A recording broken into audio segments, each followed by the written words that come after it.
সুপ্রিয় দর্শক, আপনারা কি লেবু গাছে এমন ফলন পেতে চান? তাহলে বর্ষার শুরুতে অবশ্যই এই পরিচর্যাটি করতে হবে। আপনাদের প্রথমত খেয়াল রাখতে হবে যেন না বর্ষায় গাছের গোড়ায় জল বসে, টবের মাটিতে যেন জল জমে না থাকে। যদি জল জমে থাকে তাহলে একটি খোঁচা দিয়ে খুঁচিয়ে জলগুলি বার করে দেবেন।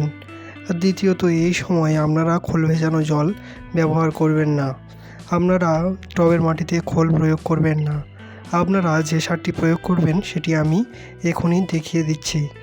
আপনারা অবশ্যই এই সারটি প্রয়োগ করতে পারেন। তা চলুন কী সার প্রয়োগ করব সেটি দেখে নেওয়া যাক। প্রথমে আমি 2 মুঠো পরিমাণ ভার্মিকম্পোস্ট নিয়ে নিচ্ছি।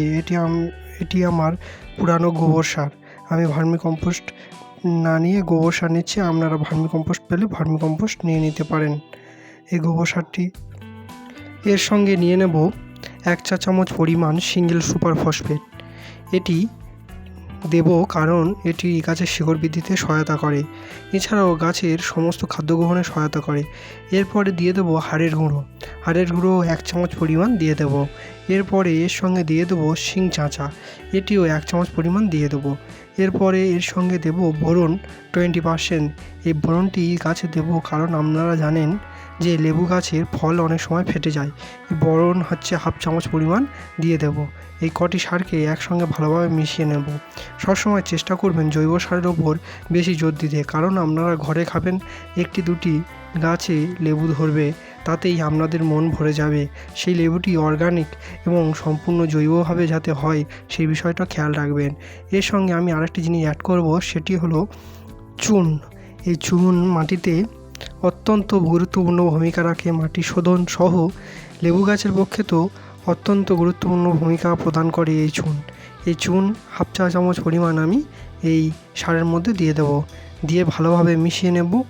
চুনটি যাতে ভালোভাবে মিশে যায় সেই জন্য ভালোভাবে নেড়ে নিতে হবে। ঠিক এইভাবে ভালোভাবে সারটি মিশিয়ে নেব এবং সম্পূর্ণ যাতে সারটির মধ্যে সমস্ত কিছু মিশে যায় সে বিষয়ে লক্ষ্য দেব। দেখতে পাচ্ছেন এটি আমার ফল ধরে নেই এমন একটি লেবু গাছ। এই গাছের গোড়ায় অনেক পরিমাণে ঘাস জমেছে। এই ঘাসগুলিকে প্রথমে পরিষ্কার করে দেব। দেখুন ঘাসগুলি কী পরিষ্কার করে দিচ্ছি। ঠিক এইভাবে ঘাসগুলি আপনারা পরিষ্কার করে দেবেন। গাছের গোড়ায় যাতে কোনো আগাছা না থাকে সেই দিকটা লক্ষ্য রাখবেন। তারপরে টবের মাটি একটু খুঁচিয়ে মাঝখানের দিকে নিয়ে যেতে হবে। দেখুন আমি মাঝখানের দিকে কীরকম মাটিগুলি নিয়ে যাচ্ছি। ঠিক এইভাবে টবের মাটিকে মাঝখানের দিকে নিয়ে যেতে হবে।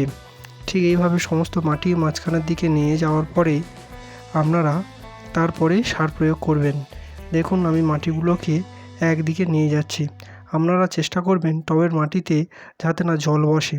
আমার দেখতে পাচ্ছেন মাটিতে একদম জল বসে নেই, কারণ আমি এতে সম্পূর্ণ জৈব সার প্রয়োগ করেছিলাম গাছটি প্রতিস্থাপনের সময়।